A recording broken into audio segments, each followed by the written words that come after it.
เรื่องนิทานกำพร้าพี่น้อยเจ้าพระยาเจ้าชีวิตเกือนเจ้าชีวิตไทยมีนำมีพระยานำกับตัวสุขเจริญจะนี่ตัวชิเมียงก็เจริญจะนี่จนตัวโลกขอพระหมดอันนั้นแหละเขาน่ะตัวชิเมียงด่าเจ้าชีวิตด่าเจ้าพระยาตอบบ่ได้เมื่อเจ้าบ่มีคำตอบเจ้ากลายเป็นคนน่าอายเหตุแต่อันพรรคการเมืองก็วางแผนพวกอันที่มาคุกแข้งคุกขา บางแผ่นที่นั่นที่นี่แล้วเอาเงินไปอันนั้นบางพวกพักอยู่แบบใจกลางนั่นพวกนั้นนั่นค่อยแต่ค่อยขอเงินเจ้าพระยาไปลงทุนเอาอื่นแต่ค่อยบ่อยากออกความคิดความเห็นนะถ้าได้รวยจะเอาเปอร์เซ็นต์ให้ไรมาสูงหรือจะเอาแนวอื่นให้พวกนั้นน่ะก็จะรวยกว่าอันนั้นมันก็มีเลยมีหลายสายเลยเขาเรื่องเป็นชีวิตการวางแผนของหลายอันนั้นแต่อัน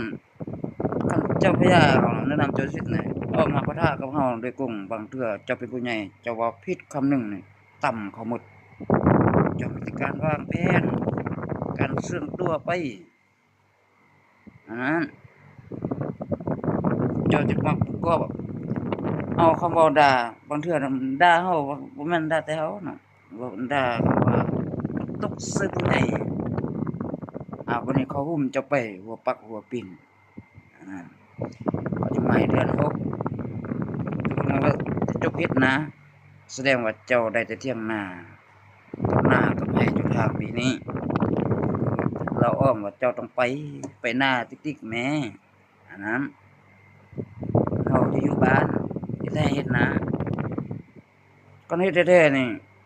เรื่องราวเราเว้ายังแบบแผนซ้อนแผนหยังต่างๆเพราะเราเจ้าเอาตัวเองเป็นเจ้าชีวิต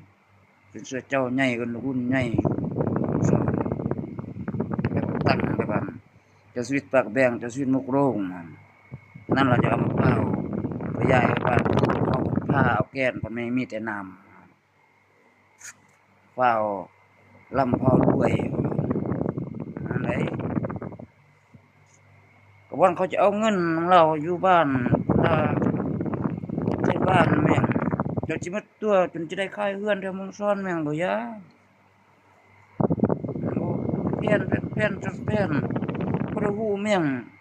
เขาประท้วงคืนหมดเอานี่ถ้าเขาตัวแย่พอของเรื่องเรา